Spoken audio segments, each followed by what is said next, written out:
오늘 말씀도 맹인으로 있다가 눈이 밝아진 사람과 바리새인들 사이에 벌어졌던 하나의 논쟁, 이야기라고 중에 하나이죠. 바리새인들이 이 맹인으로 된 사람에게 너희 눈을 밝힌 그 예수를 우리는 어디서 어떻게 태어났는지 모른다라고 말합니다. 즉 다시 말하면 예수님이 태어난 장소를 모른다는 것이 아니라 그런 능력을 행했는데 그 능력을 어떻게 얻고 어떻게 행하는지에 대하여 잘 모른다라고 말하고 있는 거죠. 이에다여 30절에는 말씀을 그 사람이 대답하여 이르되 이상하다. 이 사람이 내 눈을 뜨게 하였을 때 당신들은 그가 어디서 왔는지 알지 못한다 라고 말하고 있습니다. 지금 맹인이었던 사람이 하는 말 중에 대표적인 것이 이상하다 하는 겁니다. 당신들이 이상하다. 당신들이 정상이 아니다 하는 거죠. 당신들을 이해할 수 없다 하는 겁니다. 다른 사람들이 볼 때에는 너무 쉽다는 거죠. 눈을 밝혔다 그러면 이것은 사람의 능력이 아니고 분명 하나님의 역사인데 그것을 받아들이지 못하는 당신들을 보면 이해할 수가 없다. 그리고 너무 이상하다라고 말합니다. 왜 이렇게 바리새인들이 이상한 모습을 가졌을까요? 우리가 자꾸 반복해서 보지만 바리새인들은 자신을 버리는 훈련, 자신을 내려놓는 훈련을 하지 않았기 때문입니다.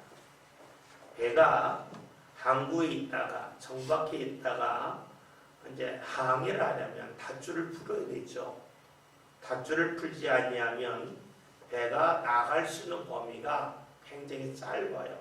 닷줄을 풀면 쭉 나갈 수가 있잖아요.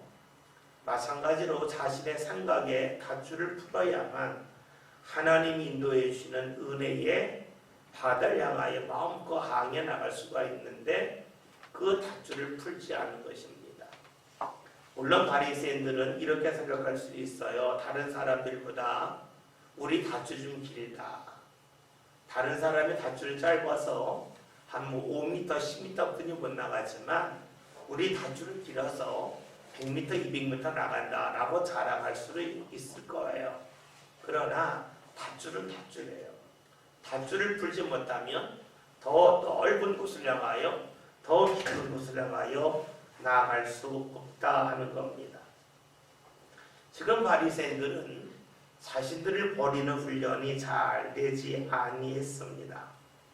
만약에 이들이 하나님에 대하여서 보통 때에 말을 많이 하였는데 그 말한 것이 진실한 모습이었다 그러면 자신을 풀고 자신을 내려놓는 것이 쉬웠을 겁니다.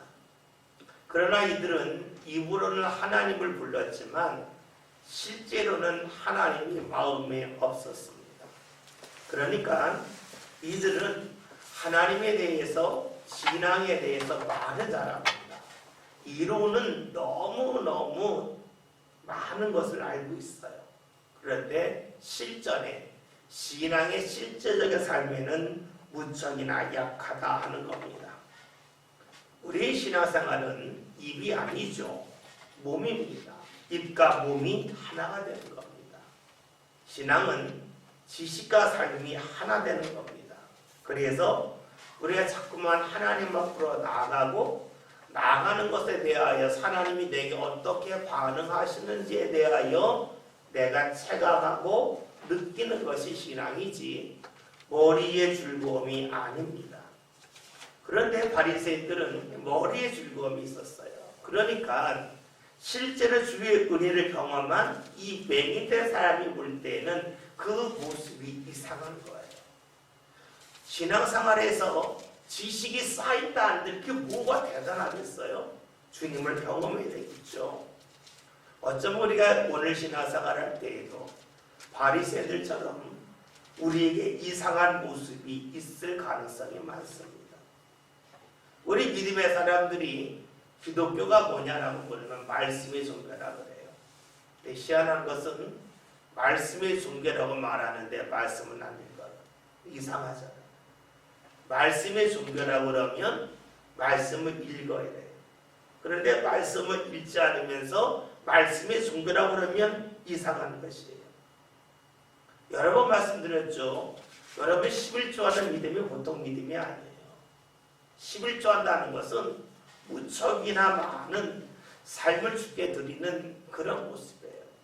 그런데 우리는 11조라고 하는 많은 물질을 들였음에도 불구하고 예배 시간에 집중하지 못할 때가 많아요. 정말 이상하잖아요. 내가 11절 드렸다 그러면 그 11절 들은 것을 기억하고 내가 살아간다면 예배 시간에 집중할 수밖에 없어요. 그런데 희한한 것은 11절을 드렸는데 예배 시간에 집중하지 못하는 분도 적지 아니합니다. 간혹 기독교인들 중에서 교회 다닌다고 그러면서 목회자에 대해서 좋지 않게 말하는 분들이 있어요. 있을 수 있어요. 그런데 거기서 끝난다는 거예요. 기도를 해야 된다 안 한다는 거예요. 왜냐?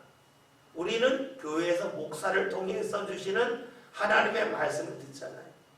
그러면 내가 정말로 말씀의 종교를 믿는다면 목사가 마음에 안 들면 그 목사님 기도를 하나님 목사를 떠나는 좋은 말씀 주세요 라고 기도를 해야 되는데 기도는 안 하고 불평에서 딱 멈추는 이들이 있습니다. 그것도 이상한 거예요. 왜냐? 하나님 앞에 나와서 내가 어떤 은혜를 받아야지 여기에 초점을 맞춰야 신앙이지 내가 받을 은혜는 관심이 없고 다른 사람 잘못한 것에 관심이 있다면 우리가 굳이 예수님을 믿고 교회에 나올 필요가 없기 때문이지요. 우리가 신앙생활 할 때에 섬기는 게 복이라고 말해요. 그리고 예수님은 섬기러 오셨고 그 예수님처럼 우리 살아야 된다고 말하지만 막상 섬기는 일, 헌신하는 일이 있을 때에는 뒤로 쑥 빠져나가는 사람이 적지 않습니다. 그것은 결코 정상적인 게 아니에요. 매우 이상하라고 볼 수가 있습니다. 여러분 이렇게 본다면 오늘 우리가 말씀을 통해서 이 눈이 밝아진 사람이 바리새인을 향하여 당신들 이상하다 라고 말한 것이 그 당시 바리새인들의 모습만이 아니라 오늘 우리들을 향하여 하나님께서 주시는 음성으로도 들을 수가 있습니다. 눈이 밝아진 사람이 바리새인에게 나무래죠. 이 사람이 내 눈을 뜨게 하였을 때 당신들은 그 어리석었는지 알지 못하는 도다라고 말합니다. 봅시다. 눈을 밝힌다고 하는 것은 사람의 힘으로 불가능하다는 겁니다. 다시 말하면 이것은 하나님이 도우셔야만 가능하다는 것이죠. 그러면 하나님이 누구를 도우실까요? 하나님의 마음에 드는 이 하나님과 함께 할 수 있는 일을 도우시겠죠. 그를 통하여서 주의 역사가 전해진단 말입니다. 그런데 이것을 알지 못하는 것 그 자체를 이상하라고 말하고 있어요. 이 속에는 당신들이 정상적이라면 예수님을 인정해야 된다 하는 그 말이 담겨져 있습니다.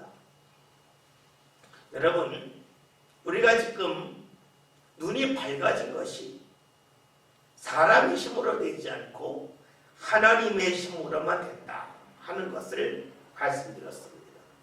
그렇다면 우리 한 가지 더 생각할 것이 있어요. 사람의 마음이 바뀌는 것이 사람의 힘으로 가능할까 하는 것입니다. 사람의 마음은 사람의 힘으로 바꿀 수가 없습니다. 사람의 능력으로 되는 것이 아니라는 겁니다. 우리가 하나님을 믿는 그 가운데 임하는 가장 큰 은혜가 무엇일까요? 물론 내가 죄산 받았다는 것도 있어요. 그러나 좀 더 넓게 본다면 우리의 마음이 뒤바뀌는 걸 말합니다.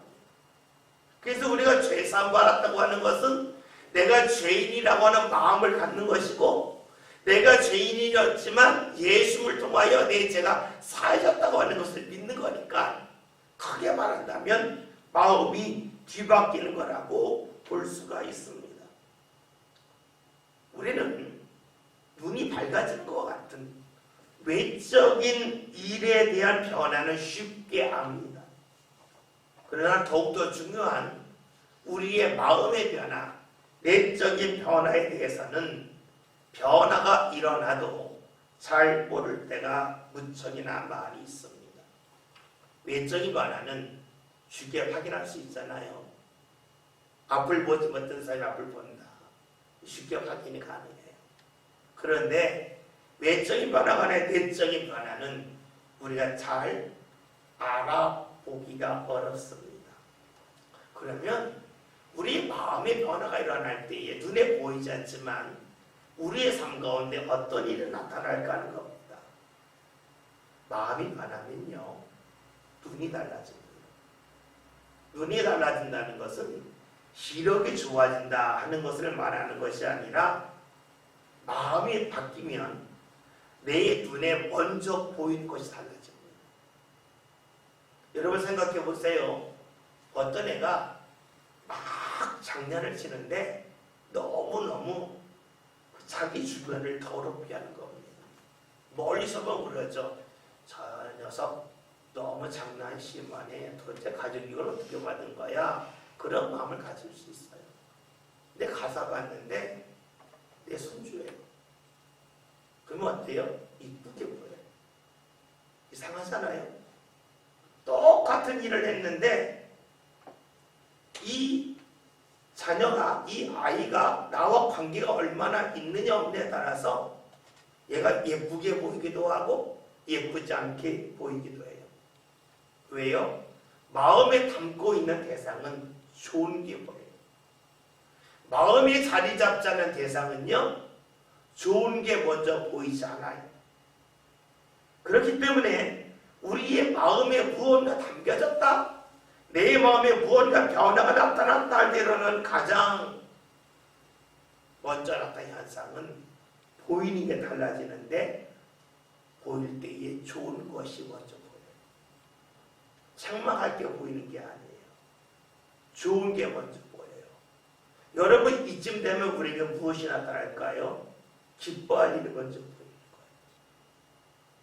우리 삶 안에 다 좋은 거 없잖아요. 다 좋은 거 없는데 내 삶을, 내 마음을 주님께서 붙잡을 때에 어떤 것이 뭐예요? 좋은 것이 먼저 보이는 거예요. 그러니까 성경에 항상 기뻐하라, 다시 말하노니 기뻐하라.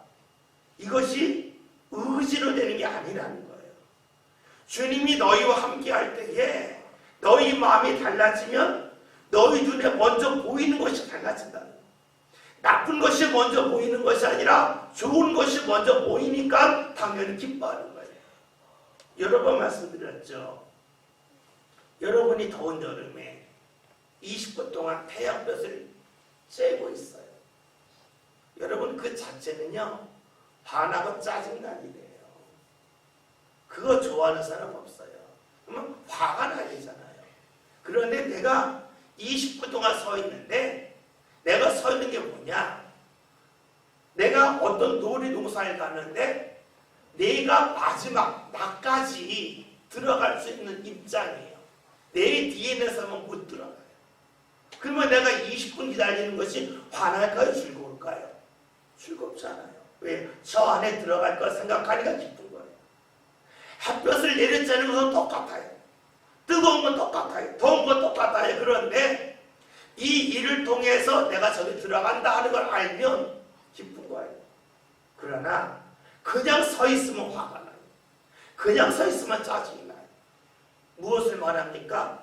우리 삶 가운데도 똑같은 일이, 똑같이 태양볕을 강렬하게 내리쬐임을 받고 있다 할지라도 우리 속에 주님이 함께 하실 때는 현상은 좋은 것이 먼저 보여요.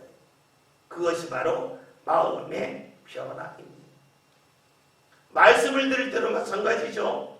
말씀을 들을 때에도 말씀이 때로는 나의 아픔을 건드리는 말씀일 수 있어요. 그러나 감사해요.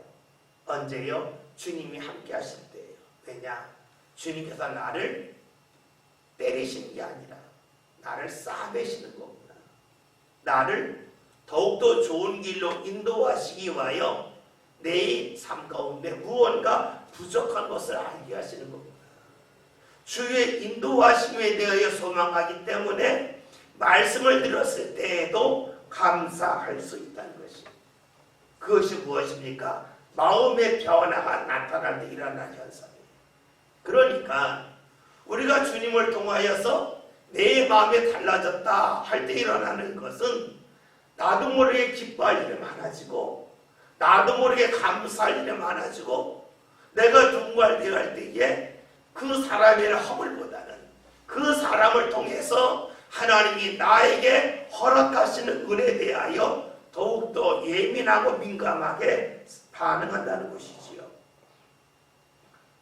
주의 은혜를 통해서 눈이 밝아진 이 맹인이었던 사람처럼 우리의 눈에 보이는 육신의 변화도 중요하지만 더 중요한 것은 마음의 변화입니다.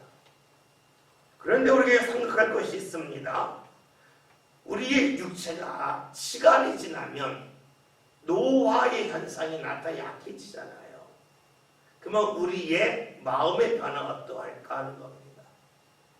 바울이 이런 고백을 했죠. 너무 잘 알고 있는 말씀이죠. 우리가 낙심하지 않습니다. 왜냐하면 우리의 겉사람, 즉 우리 육체는 점점 약해지고 썩어져 가지만 우리의 속사람은 날로 날로 새롭습니다 라고 고백했습니다. 여러분, 그래요. 우리의 마음은 날로 날로 새로워질 수 있어요. 근데 중요한 것은 새로워진다고 하는 것은 저절로 되는 것이 아니라는 겁니다. 우리의 몸에 근육이 있어요. 몸의 근육을 어떻게 관리하느냐에 따라서 건강한 사람이 될 수가 있고 때로는 건강하지 않는 사람이 될 수가 있습니다. 마찬가지로 우리의 마음도 우리의 믿음도 어떻게 관리하느냐에 따라서 우리의 믿음의 근육이 힘이 붙을 수도 있고 근육의 힘이 쭉 빠질 수도 있습니다. 그러나 잊지 말할 것이 있는데 그것이 무엇이냐면 근육이 만들어지는 것은 어렵지만 근육이 빠지는 것은 순식간이라는 겁니다. 혹여나 여러분 중에 깁스한 분 주위에 있는지 모르겠어요. 다리 깁스에서 다리 사용하지 않으면 어떻게 됩니까? 한 달만 되면 허벅지가 그냥 거의 없다시피 하죠.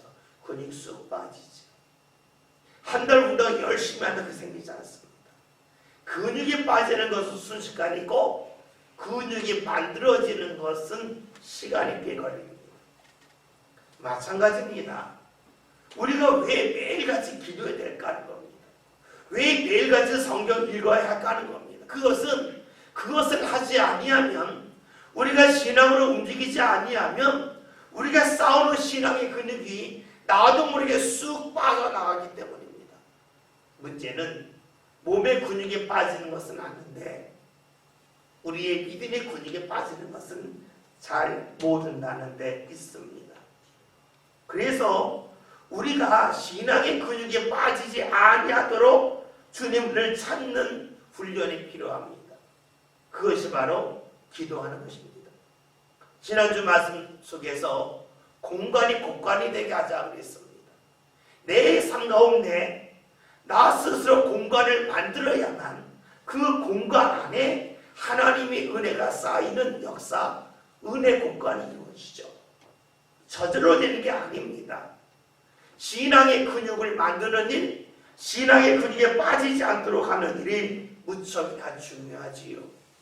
그래서 우리가 신앙의 근육이 있다고 해서 여기에 너무너무 내가 기뻐하고 이걸 너무너무 자랑스럽게 여기다가 근육에 빠진 줄도 모르는 사람이 주위에 우리는 많죠. 그러니까 우리가 잘 아는 말씀 고린도전서 10장에 선줄로 생각하거든 넘어질까 조심하라.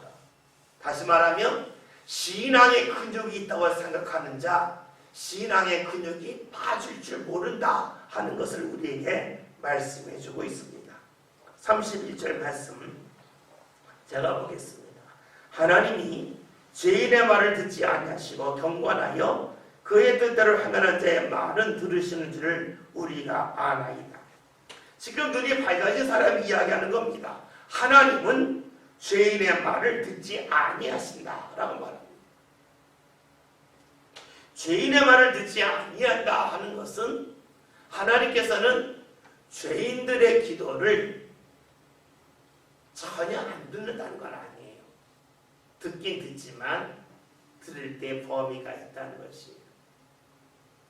만약에 우리가 하나님이 죄인의 길을 전혀 안 듣는다라고 하면 우리는 어떻게 살아내냐면 100% 의인이어만 우리의 기도 하나님께 상달된다고 볼 수가 있어요. 그러나 하나님은 죄인의 길을 듣긴 들으세요. 듣긴 듣는데 듣는 범위가 좁아지는 거예요. 이런 거와 같아요. 여러분 길거리 가다가 이게 동냥을 해요. 그러면 여러분 돈 주죠.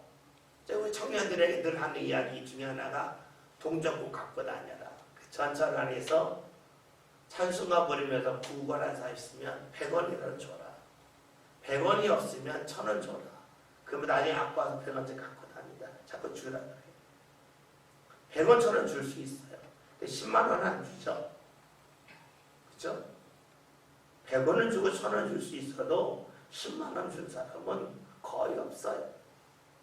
무엇을 말하냐면 내가 잘 모르는 사람을 위해서 100원 쓸 수 있고 1000원 쓸 수 있지만 10만 원 쓸 수 있는 사람은 거의 없어요. 잘 모르는 사람에게 뭐 먹는데 좀 도움이 되라고 100원, 1000원 줄 수 있는데 10만 원 주진 않아요. 그러나 나와 가까운 사람이에요. 오래간만에 가까운 사람이면 내가 좀 무리를 해서라도 몇만 원짜리 음식을 사줄 수가 있고 때로는 갈 때에 10만 원을 주면서 교통비라고 줄 수도 있어요. 뭐예요? 그 사람과의 관계가 어떠하냐에 따라서 내가 그 사람에게 줄 수 있는 돈의 범위가 달라진다는 거예요. 100원 줄 수도 있고 1000원 줄 수도 있고 때로는 10만 원 줄 수도 있어요. 하나님과 우리의 관계는 그런 거예요. 하나님과 우리가 친밀할 때에 하나님이 우리에게 돈을 주신다는 게 아니라 우리의 기도에 응답할 수 있는 범위가 많아질 수 있고 기도에 응답할 수 주시는 범위가 크게 줄어들 수 있는 거예요. 그래서 우리가 하나님 앞에 기도할 때 중요한 것은 기도를 열심히 하는 것도 중요하지만 내 삶이 얼마나 바탕이 되느냐에 따라서 우리의 기도가 하나님 앞에 상달되는 범위가 달라질 수밖에 없어요. 여러분들이 누군가에게 여러분의 삶을 공개할 때도 마찬가지. 여러분이 잘 모르는 사람에게 여러분의 집 주소 안 알려주잖아요. 왜 알려주냐? 안 알려준다고. 아는 사람에게 알려주는 거예요. 어떤 사람은 우리 집 문 앞에까지 오는 걸 허락할 수 있어요. 어떤 사람은 우리 집 거실까지 오라고 할 수 있어요. 그 뭐예요? 관계에 따라서 달라지는 것이에요. 마찬가지로 하나님의 응답과 하나님의 역사를 그러하다는 거죠. 이렇게 본다면 지금 맹인의 눈이 밝아진 것은 굉장히 큰 역사예요. 이 정도 역사가 나타났다고 하는 것은 하나님과의 관계가 그만큼 깊기 때문에 나타났다 하는 것이지요. 오늘 말씀에서 하나님이 죄인의 말을 듣지 아니하신다라고 하는 것을 다르게 본다면 하나님은 죄인의 기도에 응답하는 범위가 무척이나 작다. 그러나 죄에서 벗어날수록 응답의 범위가 크다라고 볼 수가 있어요. 지금 눈이 밝아진 사람은 하나님이 어떤 사람의 기도를 듣는지에 관하여 이야기합니다. 중요한 것은 하나님을 주어로 삼았다는 거예요. 하나님이 누구의 기도를 들으시는가? 나는 내 주적을 맞춥니다. 이것은 우리 신앙에 무척이나 중요한 일입니다. 우리 신앙의 주어가 누구냐에 따라서 우리의 신앙이 달라집니다. 우리의 신앙생활을 할 때에 내가 주어가 되는, 난 이게 싫은데, 난 이게 좋은데, 내가 주어가 되면 하나님과 멀어지는 겁니다. 신앙생활에서 중요한 것은 주어가 하나님일 때입니다. 하나님이 무엇을 좋아하시는가? 하나님이 어떤 삶을 가까이 하시는가? 이게 중요하죠. 교회도 마찬가지죠.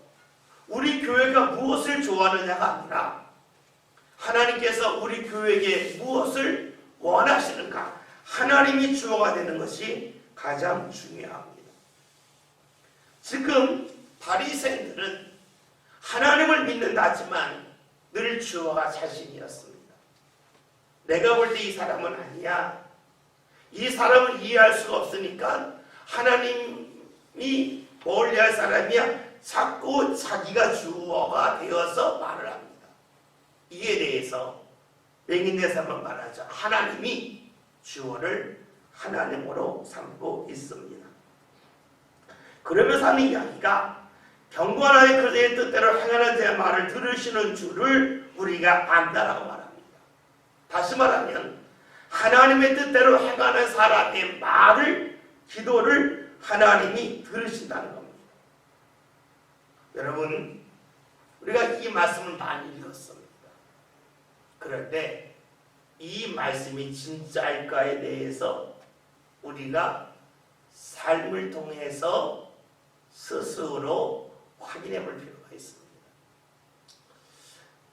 이 목회를 하다 보면 많은 교인들을 만나잖아요. 근데 정말로 기도를 열심히 하는데 죄송합니다. 11조를 안 하시는 분도 있고 열심히 기도를 하는데 이 말이 거치신 분들이 있어요. 그런데 그런 분들이 특징이 무엇일까요? 기도를 열심히 하는 것에 비해서 응답이 많이 나타나지 않습니다. 왜냐? 본인이 하나님과 이미 담을 쳐놨잖아요. 하나님의 뜻과 멀어졌잖아요.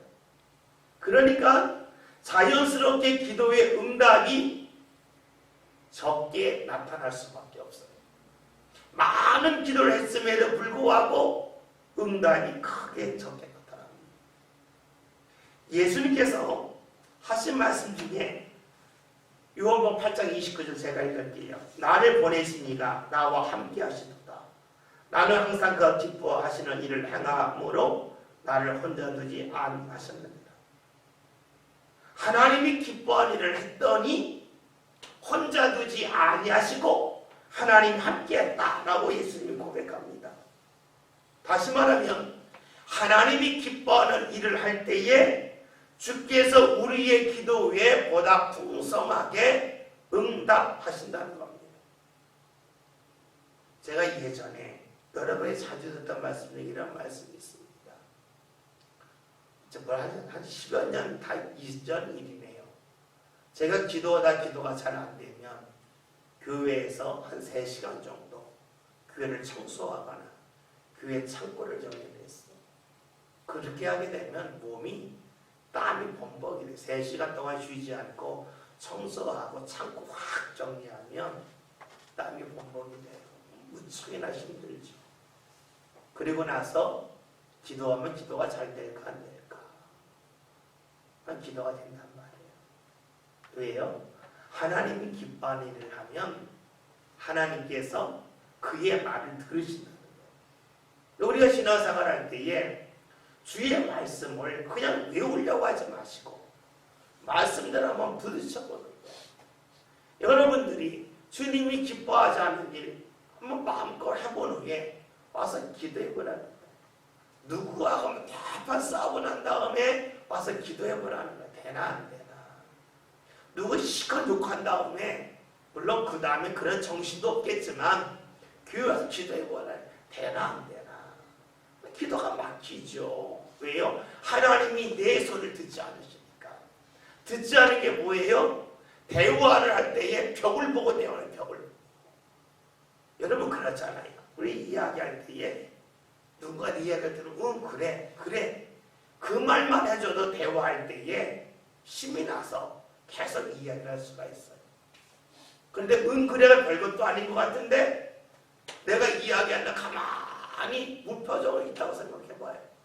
말 못합니다. 마찬가지죠.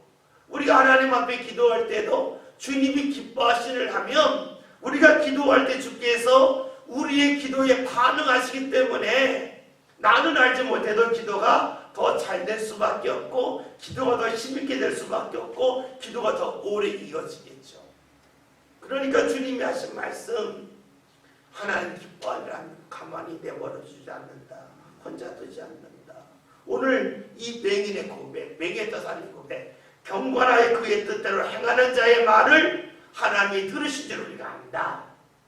이 고백이 이 사람만의 고백이 아니고 모든 사람이 할 수 있는 고백이라고 하는 것을 알 수가 있습니다. 주께서 기도의 응답을 하시는데 눈에 보이는 변화가 있습니다. 우리 사실 그런 걸 많이 원하죠. 몸이 아플 때에 몸이 낫는 것, 경제적으로 내가 풍요로운 것, 이런 것을 생각을 합니다. 이렇게 생각하기가 쉬운데 그렇다면 전제가 있어요. 내가 기도의 응답을 받으려면 내가 경제적으로 어렵게 살아야 돼요. 내 몸이 아파야 돼요. 그래야만 할 수 있잖아요.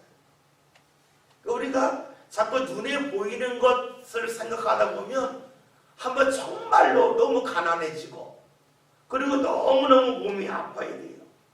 그래야만 눈에 보이는 변화가 나타나기 때문이지요. 그런데 이것은 무척이나 곤란한 일입니다. 사실 우리는 그렇게 되기를 원치 아니하죠. 우리가 기도의 응답이라고 하는 것을 어떻게 보는 게 좋을까요? 하나님께서 어떤 은혜를 베푸시고자 하는지를 알고 그리고 거기에 초점을 맞추는 것을 보는 게 좋습니다. 하나님의 뜻이 이루어지는 그 자체를 우리가 기도의 목적으로 봐야 돼요. 그렇다면 내가 몸이 아프지 않아도 내가 빈곤하지 않아도 주의 인도함을 받을 수가 있잖아요. 예수님께서 이 맹인된 사람 맨 처음에 만났을 때 그가 맹인이 된 것은 하나님의 영광을 드러내기 위함이라고 했어요. 하나님의 영광을 드러낸다는 것은 이 사람이 눈이 밝아진다 해서 하나님의 영광은 아니죠. 눈이 밝아진 후에 이 사람이 하나님을 욕했다면 하나님의 영광이 안 되잖아요. 정말로 영광은 그가 눈이 밝아진 후에 하나님을 잘 믿고 하나님을 전해야만 하나님의 영광이 되겠죠. 예수님께서 이 사람에게 원했던 것이 무엇일까요? 단지 눈이 밝아지는 것만이 아니라 눈이 밝아진 이후에도 하나님을 믿고 하나님을 증언하는 사람이 되기를 원했다는 것이에요. 그렇다면 우리가 기도할 때에 기도의 응답을 통해서 우리가 구할 것은 하나님의 영광인데 그것은 내가 어떤 육체적인 변화, 눈에 보이는 변화가 나타나야만 되는 것이 아니라 내 삶 가운데 나도 모르게 자꾸 하나님의 영광을 나타내고 나도 모르게 일하다가 이거 하면 하나님이 기뻐하시겠네. 신앙적인 생각을 자꾸만 하게 되고 나도 모르게 그냥 걸어가다가 찬송가 부르게 되고 뭐에 내가 하나님께 영광을 돌리는 일이잖아요. 그것이 바로 기도 응답 후에 나타나는 모습으로 이렇게 좋을 겁니다. 그래서 우리가 기도를 열심히 했을 때 나타나는 현상이 무엇이냐? 나도 모르게 자꾸 찬송을 하게 되고 나도 모르게 내 입술에서 주여 감사합니다 할렐루야 이것을 누가 했기 때문에 따라하는 게 아니다. 나도 모르게 자연스럽게 나오는 일이 나타나죠. 그것이 바로 우리가 기도를 통해 나타나는 하나님의 인도하심이라 볼 수가 있을 겁니다. 오늘 말씀에서 눈이 밝아서 이렇게 말하죠. 맨 마지막에 경건하여 그의 뜻대로 행하는 자의 말을 들으시는 줄을 우리가 알아야 돼. 내가 압니다가 아니라 우리가 압니다라고 말합니다. 이것은 무엇을 말할까요? 바리새인들은 모르지만 우리는 안다는 거예요. 우리라고 하는 것은 맹인된 사람만이 아니라 맹인된 사람과 주위에 있는 사람들까지도 포함하기 때문에 내가 안다가 아니라 우리가 안다라고 말하고 있습니다. 이 속에는 다른 사람들은 다 아는데 왜 너희는 모르느냐라고 하는 꾸짖음이 있겠죠. 다른 사람은 알아요. 그런데 바리새인들은 몰라요. 왜요? 자신들이 부족하다면 상대 눈치를 봐요. 네? 자신들이 늘 옳다고 여겨요. 다른 사람의 눈치를 안 봐요. 다른 사람의 충고의 귀를 기울이지 않아요. 내 뜻이 가장 옳다고 여기고 있기 때문입니다. 우리가 그러하기 때문에 때로는요, 힘이 있을 때에도 감사하지만 힘이 없을 때도 감사할 수가 있어요. 왜냐하면 내가 힘이 있으면 남의 말 듣겠어요? 안 듣잖아요. 힘이 없기 때문에 때로 어쩔 수 없이 남의 말을 들어야만 할 때가 있어요. 그럴 때에 우리는 내가 자존심이 상한다 라고 느낄 수도 있어요. 그러나 반대로 말하면 내가 이렇게 다른 사람의 말을 듣는 것이 훈련이 된다면 하나님의 말씀을 듣는 것보다 쉬워지지 않겠는가 라고도 우리의 생각을 발전시킬 수가 있어요. 그래서 우리가 어느 때든지 감사할 수 있는 거가 나 자신이 하나님과 연결되어 있고 하나님과 관계 속에서 내게 임할 은혜를 내가 놓치지 않아야 한다면 어느 상황 속에서도 우리가 주님 앞에 감사하며 신앙적으로 살아갈 수가 있습니다. 지금 눈이 밝아진 사람은 바리새인 앞에서 담대하게 그들의 잘못을 말하고 있습니다. 이렇게 말할 수 있는 이유는 어디 있을까요? 직접적인 체험을 했기 때문입니다. 간접적인 체험을 한 사람은 담대하지 않습니다. 직접적인 체험을 한 사람은 담대합니다. 우리 신앙은 언제가부터 담대함이 자꾸만 사라지고 있습니다. 그 이유가 어디 있을까요? 직접적인 체험이 줄었기 때문입니다. 하나님께서 나와 함께 하신다고 하는 분명한 체험이 지금도 있다면 내 삶이 어려운 그런 처지에 이르렀다 할지라도 하나님께서 이 속에서 나를 인도하실 거라고 하는 믿음이 사라지지 않습니다. 내 눈에 빨리 띄지 않아서 그렇지 결코 없진 않다. 주의 은혜가 있다 하는 그 믿음을 가질 수가 있겠죠. 여러분, 담대한 신앙은 체험 속에서 옵니다. 오늘 우리가 기도함을 통해서 그냥 내가 입으로만 기도하는 게 아니라 주님이 함께 하신다고 하는 것을 기도하면서 느끼면 느낄수록 여러분은 담대해질 겁니다. 담대하다고 하는 것이 누구 앞에서 교만하다는 것이 아니라 내 삶이 어느 자리에 있든지 간에 하나님이 나를 인도하실 거라고 하는 하나님께서 내게 베푸신 은혜가 분명히 있다고 하는 그 믿음이 굳건히 자리 잡는다는 것이 되겠지요. 32절, 33절 다 같이 함께 읽겠습니다. 창세 이후로 맹으로 난 자의 눈을 뜨게 하였다함을 듣지 못하였으니 이 사람이 하나님께로부터 오지 아니하였으면 아무 일도 할 수 없으리이다. 아멘. 지금 이 맹인의 그 사람이 하는 고백이 있죠. 창세 이후로부터 이런 일이 없었다는 겁니다. 왜 이런 말을 했을까요? 이것은 그만큼 놀라운 일이라는 겁니다. 아무런 생각할 수 없는 일이 예수를 통하여 나타났다 하는 것이고요. 이런 일이 나타난 것은 예수님을 하나님께서 보내셨기 때문에 가능한 일이라고 말합니다. 그런데 우리가 이 말을 들으면서 그 당시로만 딱 한정 지을 필요는 없습니다. 성경을 우리가 보는 이유는 과거에 일어난 사건을 암송하기 위함이 아닙니다. 과거에 일어난 그 사건을 통해서 하나님께서 어떤 방법으로 우리에게 일하시고 어떻게 신앙을 고백하는 사람에게 하나님이 은혜를 주시는지를 알기 위함이죠. 성경을 보는 이유는 하나님의 마음, 또 다른 말로 하면 하나님과 관계 맺는 법, 또 다른 말로 하면 우리가 은혜를 받을 수 있는 방법을 알기 위해서 우리가 말씀을 읽는 것이지, 과거에 어떤 일이 있었는지를 우리가 지식적으로 알기 위하여 성경을 읽은 게 아니에요. 여러분, 이렇게 본다면 이 사람이 한 말이 있죠. 예수님을 통해서, 하나님이 보내신 예수님을 통해서 사람들이 할 수 없는 일을 하셨다는 것입니다. 그렇기 때문에 예수님은 하나님이 보내신 분이라 하는 겁니다. 그러면 우리는 여기서 알 수 있는 것이 있어요.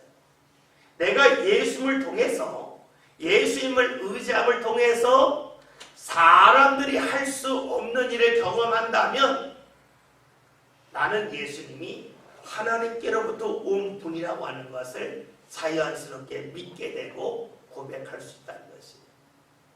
예수님이 이런 말씀하시고 너무 잘하는 말씀이죠. 요한복음 14장 21절, 평안을 끼치노니 곧 나의 평안을 너희에게 주노라. 내가 너에게 주는 것은 세상에 주는 것과 같이 아니하니라. 너희는 마음에 근심하지 말고 두려워하지를 말라. 예수님이 내가 너에게 평안을 주는데 이 평안은 세상에서 주는 것과 같지 않다. 예수님만이 줄 수 있는 평안이 있다는 것이에요. 또 다른 말로 하면 너희가 아무리 노력해도 안 되는 그 평안을 예수를 통하여 얻을 수 있다는 것입니다.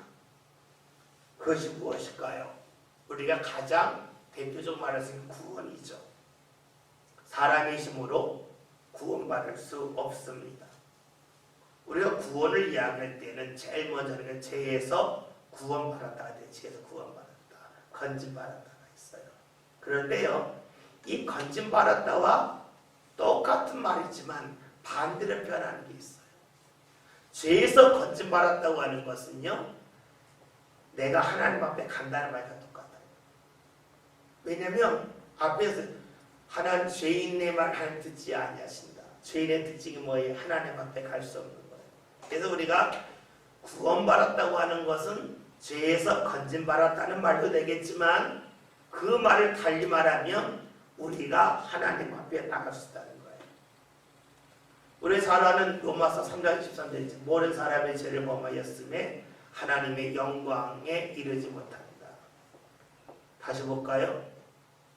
죄를 범하지 않았다면 우리는 하나님의 영광에 이른다고 돼요. 그러니까 우리가 구원받았다고 하는 것은 죄에서 건짐받았다 하는 말도 되겠지만, 내가 하나님 앞에 나아갈 수 있다는 것이에요.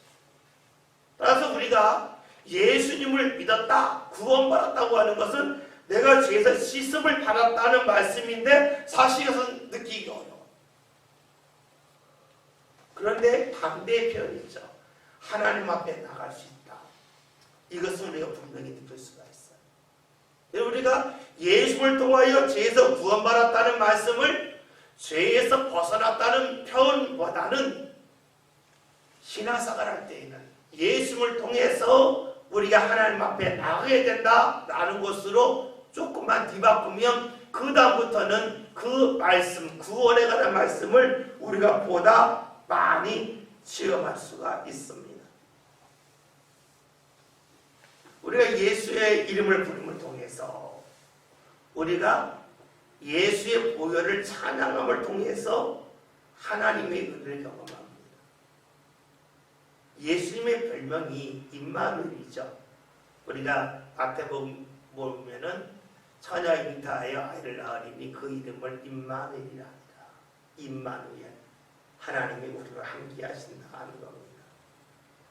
그래요, 우리가 예수님과 가까이 하고 예수님을 의지함을 통해서 하나님 앞에 나아갈 수가 있습니다.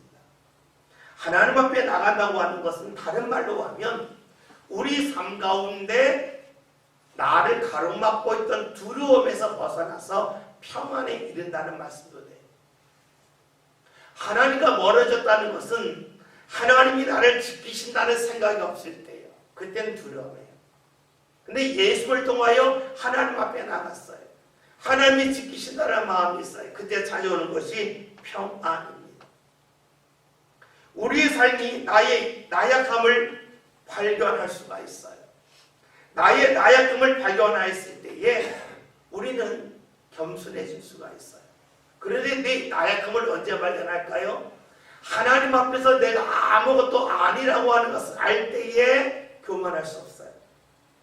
예수를 통하여 하나님 앞에 갈 때에 내 지식이 별게 아니구나, 내가 싸우는 물질이 별것이 아니구나 하는 걸 느낄 때에 우리는 겸손할 수가 있어요. 또 우리가 하나님 앞에 가까이 함을 통해서 우리의 생각이 달라져.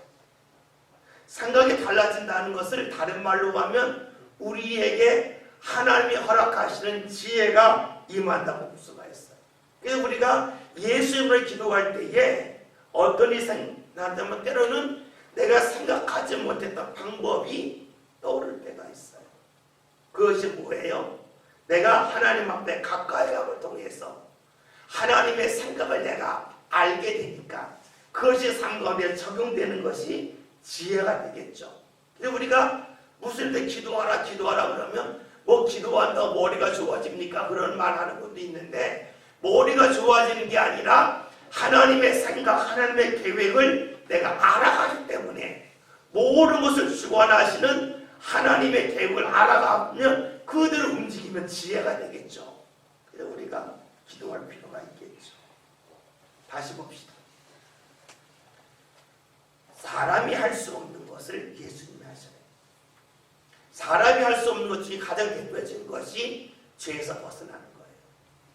예수를 통해 죄에서 벗어나요. 구원받아요. 구원받는다고 하는 것은 죄에서 벗어났다는 말도 되겠지만 죄인이어서 하나님 앞에 갈 수 없었는데 하나님 앞에 가게 되었다는 거예요. 그러니까 우리가 구원이라는 말은 아래로 보면 죄에서 벗어나는 것이고 위로 보면 하나님 앞에 가까이 가는 거예요.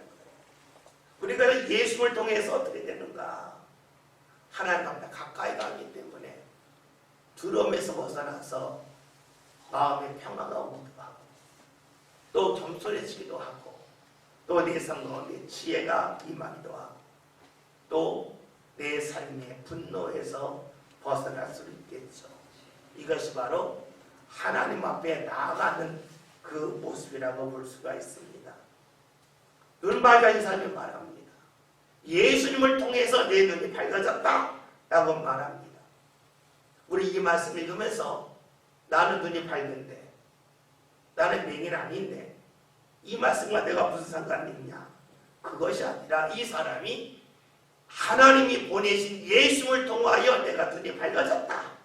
사람이 할 수 없는 일을 예수를 통하여 날 경험했다 하는 것이에요.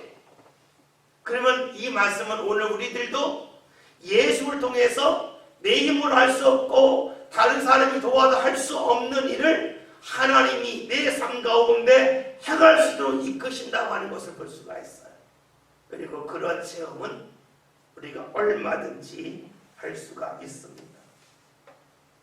또 하나, 예수를 통해서만 일어난다 하는 것은요, 다른 사건일 수도 있지만 같은 사건일 수도 있어요.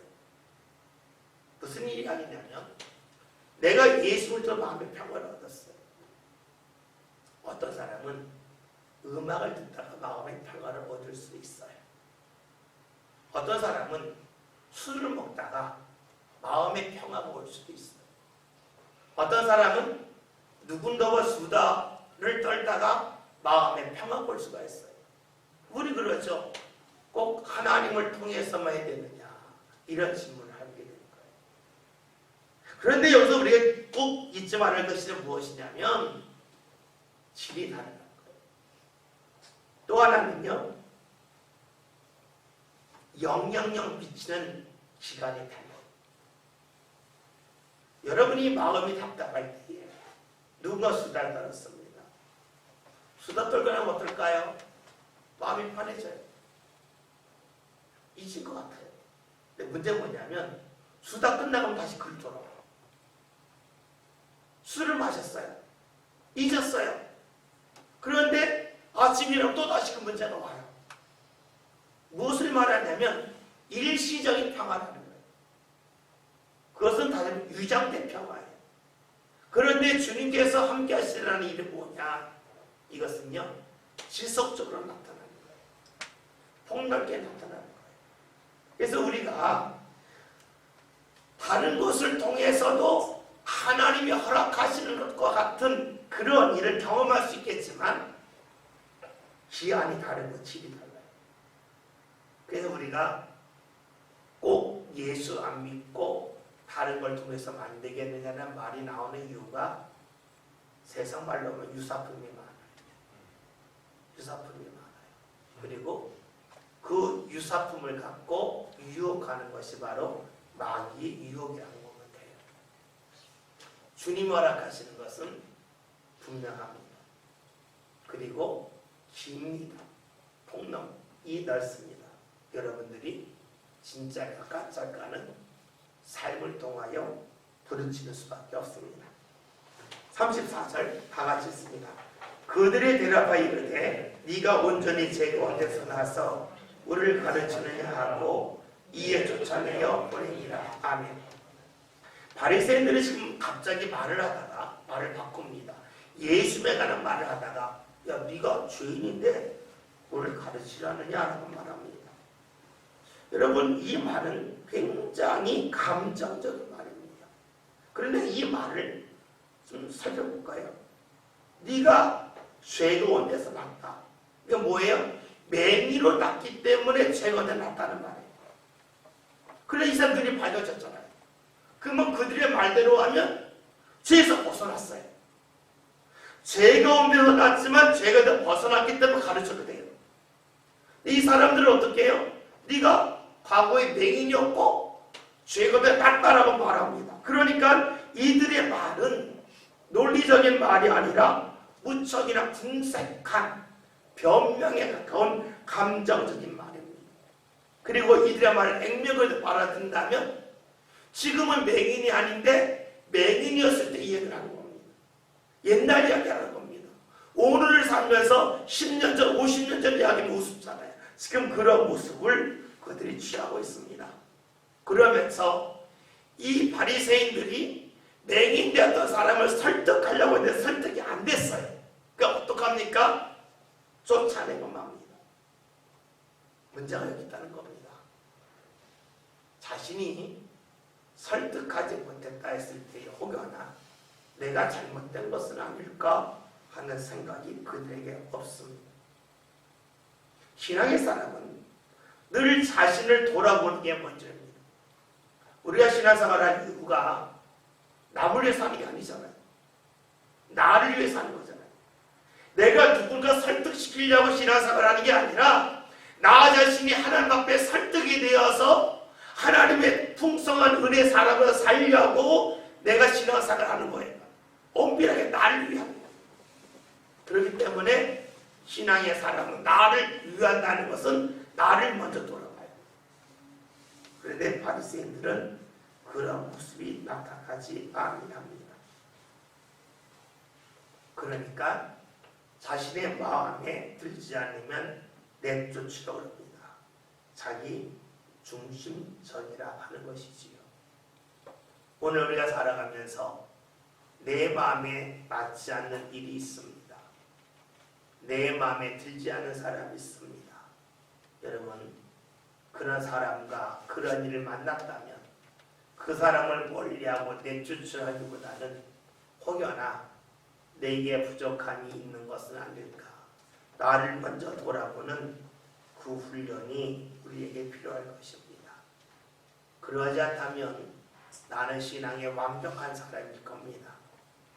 더 성장할 일이 없죠. 더 성장할 일이 없다는 것은 예수님이 불필요하다는 겁니다. 예수님 없어도 된다는 겁니다. 그리고 예수님 없어도 된다고 하는 것은 나는 하나님과 같은 자가 되는 거예요. 그러니까 항상 우리는 나 자신을 돌아보는 훈련, 내 마음에 들지 않는 일, 내 마음에 맞지 않는 사람을 만났을 때에 나를 돌아보는 그 훈련이 저와 여러분 삶 안에 늘 있었으면 좋겠습니다. 그래야을 통해서 우리의 신앙이 좀 더 하나님 앞에 가까이 가는 그런 신앙이 다 될 수 있기를 주의 이름으로 기원드립니다. 기도합니다.